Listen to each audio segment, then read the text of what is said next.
Hey Tia, I got your message about Marco Polo and it's actually on my other phone, so I just decided to do a video for you. This is my book. It's actually the older version, but it's the same inside. The cover just looks different.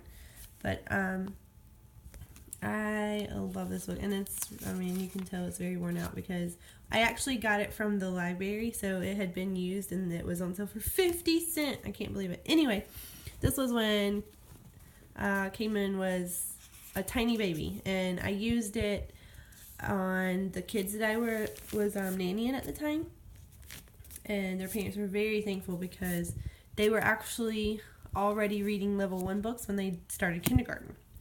So I tend to start this book around age 3. 2-year-olds can start it if they're interested. It just a couple of minutes a day. It doesn't have to be sitting it down, doing it for 30 minutes or something. It's just a couple minutes a day. So when you first open it up, you're going to see some instructions for the parents or teacher or whatever. It's just telling you how to say the sounds. There's a pronunciation guide, which is super helpful, but also online you can find some English guides on YouTube. But basically you're wanting to say the sounds that they say in words instead of the letter name. So I'm going to give you an example. Let me turn, and then there's also a writing chart because it teaches how to write in this too. My kids don't learn to write at the same time as they learn to read. I tend to skip that part of the book until they're older and can actually write well. So, they practice writing and drawing, whatever they want all the time. It's just a matter of forming those letters can be very difficult. Cayman's been writing his name since he was 4, his whole name. So that's pretty amazing, I think, for that age. But Aiden right now, he can't write his name. I still try, but it's not something that I should expect him to be able to do. So this is lesson 1. The red is what you read to the child. So I'm going to pretend like you're the child. I'm going to touch under the sound and say the sound.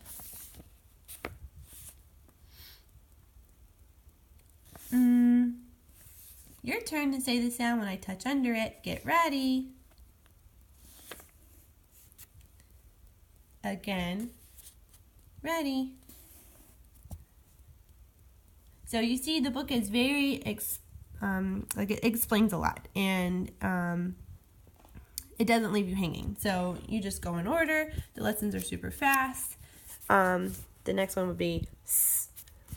And then there's say it fast games where they just repeat the words that you're saying to them, and then they repeat sounds, and you don't say read this letter, you say read this sound, say this sound.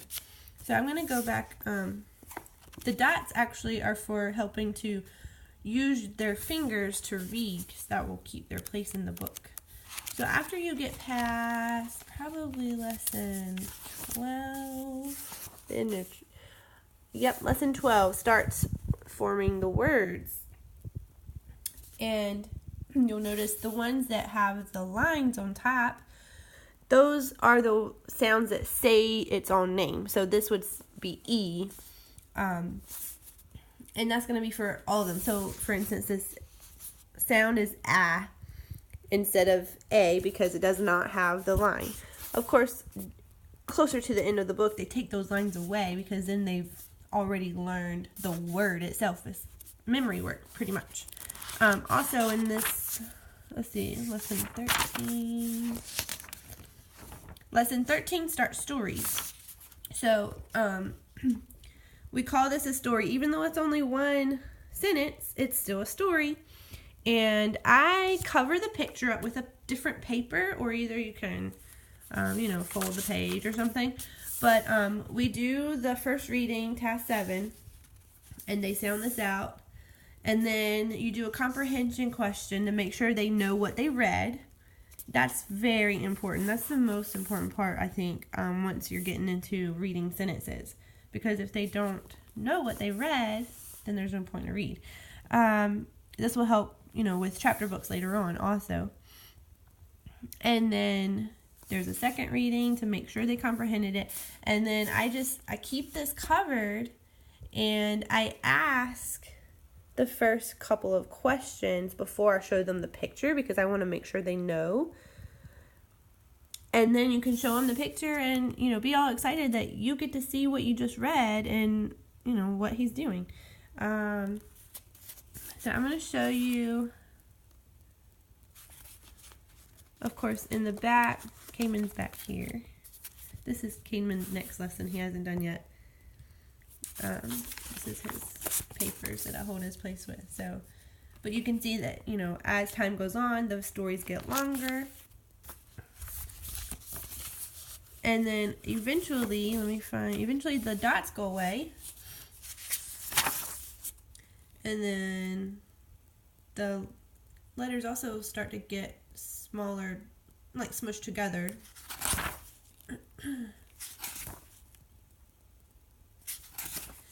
And the stories get super long.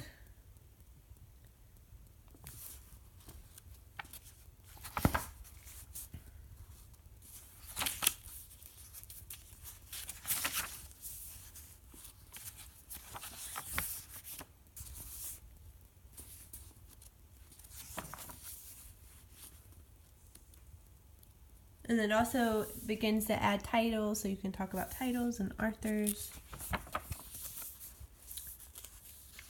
And then I think eventually the lines go away too. So I'm going to find some of these sounds so I can say them for you. So you understand what I'm saying, what I'm talking about. I think you understand, but... Okay, like this. This is a good one. A, R, D, I. I don't know if you can hear the last one because it's really, this would be E, N, K. This is a tricky one because a lot of parents want to say K or K. And it's not. It's just K. And that's a lot, and even the F. Some parents want to say F, F, or Fa, or, whatever. But it's just the first sound that comes out. F. And that will help them. Also with the T, T, T. It's hard to say that one time because you want it to linger, but it doesn't linger. So when I'm doing the book with the kids, I try to just say it one time with the one swipe. And that way they're not repeating it over and over, because they will repeat what you say. So I say this, and then they can say it. And then if you want them to say it over and over to get it correct, then you can say again, touch the ball. There's a lot of rhyming in the book too. That's Kingman's favorite part, actually. He loves to rhyme, and he always has. And then once they start to put the sounds together, you want them to sound it out first so they can say it slow. So let's do the cat. This is how I would demonstrate it to them. Ready on the ball. Sound out every sound you see on the line. At. Again. At. What does that say? What word did you read? And then hopefully they can be able to, tell you, oh, cat. Oh, that is cat. And then you throw a little party. Ah, you did it. You read cat. That's so awesome. Great job. And it makes them excited to read and want to.